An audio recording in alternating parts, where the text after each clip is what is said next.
चढ़ती कला fast news. नमस्कार, मैं रचना शर्मा चढ़ती कला टाइम टीवी देख रहे सभी दर्शकों का स्वागत करती हूं। आप देख रहे हैं फास्ट न्यूज। उत्तर प्रदेश में कुशीनगर के नेबुआ नौरंगिया क्षेत्र में बुधवार रात एक वैवाहिक समारोह में हल्दी की रस्म के दौरान कुएं में गिरने से 13 लोगों की मौत हो गई। मृतकों में 11 महिलाएं और 2 बच्चे शामिल हैं। प्रधानमंत्री नरेंद्र मोदी ने कुशीनगर में हुए इस हादसे पर दुख जताया है। पीएम मोदी ने ट्वीट किया कि उत्तर प्रदेश के कुशीनगर में हुआ हादसा हृदय विदारक है। इसमें जिन लोगों को अपनी जान गंवानी पड़ी है, उनके परिजनों के प्रति मैं अपनी गहरी संवेदना व्यक्त करता हूं। इसके साथ ही घायलों के जल्द से जल्द स्वास्थ्य होने की कामना करता हूं।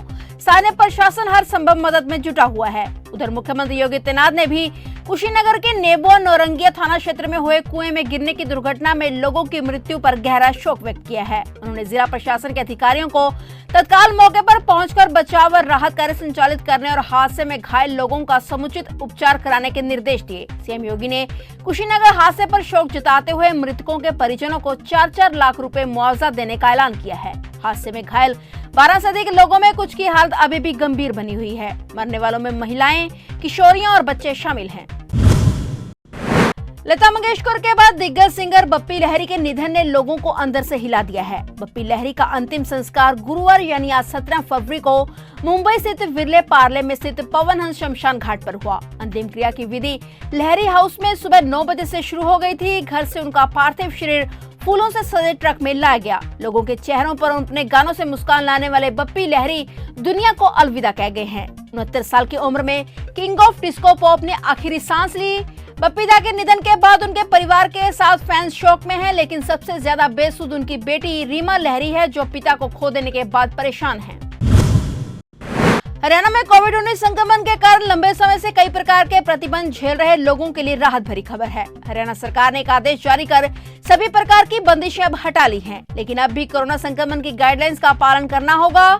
इसके चलते राज्य सरकार ने बाजारों, संस्थानों, ऑफिस आदि पर लगाई गई पाबंदियां हटा दी हैं। अब बाजार पूरे समय पर खुल सकेंगे। Cinema hall, multiplex, entertainment park, प्रदर्शनी आदि 100% क्षमता से खोलने की छूट होगी। शादी व दाह संस्कार में लोगों की संख्या को लेकर पाबंदी नहीं होगी। प्रदेश में किसी प्रकार की पाबंदी तो नहीं, लेकिन मास्क और सामाजिक दूरी का पालन करना अब जरूरी होगा। पंजाब विधानसभा चुनाव 2022 के मद्देनजर पंजाब के मुख्य निर्वाचन अधिकारी सीईओ डॉक्टर एस करुणा राजू ने मतदान केंद्रों और डिस्पैच सेंटरों के लिए चेकलिस्ट की समीक्षा करने के लिए राज्य के सभी रिटर्निंग अफसरों के साथ एक वर्चुअल बैठक की और हिदायत दी कि वे प्रत्येक मतदान केंद्र पर पुख्ता प्रबंध किए जाने को सुनिश्चित बनाएं। प्रत्येक मतदान केंद्र पर मास्क, दस्ताने, पीपीई, साबुन, थर्मामीटर, सैनिटाइजर आदि समेत कोविड-19 से बचाव के लिए अपेक्षित समूची सामग्री उपलब्ध हो और बूथों पर कोविड डस्टबिन रखे जाएं। सभी मतदान केंद्रों पर वेब कैमरों के सुचारू रूप से काम करने को सुनिश्चित बनाया जाए। साथ ही उन्होंने रिटर्निंग अफसरों को हिदायत दी कि वे पहली बार वोट डालने वाले युवा मतदाताओं को सर्टिफिकेट या फूल देकर गर्मजोशी से स्वागत करें। उन्होंने बुजुर्गों और दिव्यांग मतदाताओं को मतदान केंद्रों पर लाने जाने की सुविधा को सुनिश्चित बनाने के लिए भी कहा। पर्यावरण समर्थ की सामग्री जैसे कागज के गिलास, पेपर प्लेटों और पर्यावरण अनुकूल प्लास्टिक के फ्लेक्स आदि का प्रयोग करने के भी निर्देश दिए। अभिनेता एवं पिछले साल गणतंत्र दिवस के दिन दिल्ली के लाल किला के पास हुई हिंसा के मुख्य साजिशकर्ता होने के आरोपी दीप सिद्धू की मौत के बाद उसकी गर्लफ्रेंड रीना रॉय ने पहली सोशल मीडिया पोस्ट की है। रीना ने दीप सिद्धू के साथ अपनी कई तस्वीरें शेयर करते हुए इमोशनल पोस्ट लिखी। रीना ने दीप को अपने सोलमेट बताते हुए लिखा कि वह अब दूसरी दुनिया में उससे मिलेगी। रीना ने लिखा कि वह और दीप फ्यूचर प्लान कर रहे थे और सुनहरे भविष्य को लेकर अपने सपने देख रहे थे, लेकिन इस बीच कुछ ऐसा हुआ कि वह उसे सदा के लिए छोड़कर चला गया। रीना रॉय ने कई सारे रोने वाले इमोजी बनाते हुए इंस्टाग्राम पोस्ट के कैप्शन में लिखा कि मैं जानती हूं कि तुम हमेशा मेरे साथ हो। इस पोस्ट पर तमाम लोगों ने रीना को सांत्वना दी है। भारत में कोरोना के नए मरीजों की संख्या लगातार दूसरे दिन 30,000 से ज्यादा रही। देश में 24 घंटे में 30,757 नए मामले मिले हैं।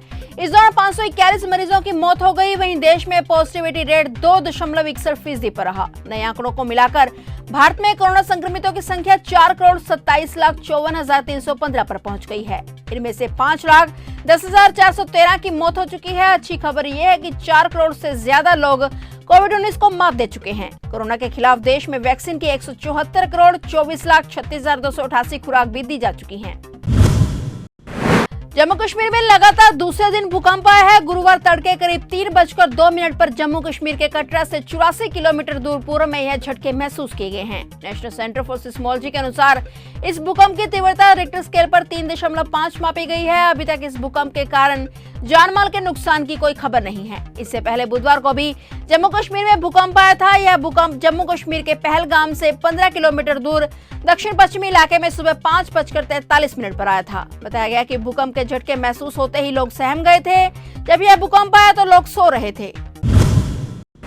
बांदा जेल में बंद मऊ सदर से विधायक और बाहुबली नेता मुख्तार अंसारी को गैंगस्टर एक्ट के एक मामले में मऊ की एमपी एमएलए कोर्ट उन्हें 1 लाख के निजी मुचलके पर जमानत दे दी है। साथ ही कोर्ट ने कहा कि अगर उनके ऊपर कोई मुकदमा नहीं है तो उन्हें तुरंत जेल से रिहा किया जाए। गौरतलब है कि 7वें चरण में मऊ जिले में चुनाव होना है और उनकी जगह इस बार उनके बेटे सुहेल देव भारतीय समाज पार्टी से मऊ सदर सीट से चुनावी ताल ठोक रहे हैं। गौरतलब है कि 2011 में मऊ के दक्षिण टोला के एक मामले में उन पर गैंगस्टर एक्ट का मामला दर्ज हुआ था और इस मामले में मुख्तार अंसारी के वकील ने कोर्ट से कहा कि इस मामले में 10 साल की सजा पूरी कर ली गई है, अब उन्हें जमानत मिलनी चाहिए। कोर्ट ने वकील की इस दलील को मानते हुए उन्हें तुरंत 1 लाख रुपए के निजी मुचलके पर रिहा करने के आदेश दिए। मुख्तार के वकील ने कहा कि अगर उनके ऊपर कोई मुकदमा नहीं है तो उन्हें तुरंत रिहा किया जाएगा।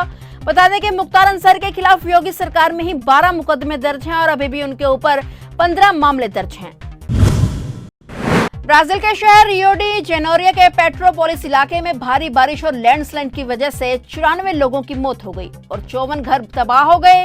मीडिया रिपोर्ट्स के मुताबिक अब तक 21 लोगों को रेस्क्यू किया गया है, जबकि 35 लोग अब भी लापता हैं। ब्राजील में भारी बारिश हुई, जिसकी वजह से लैंडस्लाइड हुई है। ब्राजील के राष्ट्रपति जायर बोल्सोनारो ने अपने मंत्रियों को पीड़ितों की मदद का जिम्मा सौंपा है। फिलहाल फास्ट न्यूज में इतना ही। तब तक के लिए देखते रहिए चढ़ती कला टाइम टीवी और मुझे दीजिए इजाजत। धन्यवाद। चढ़ती कला फास्ट न्यूज।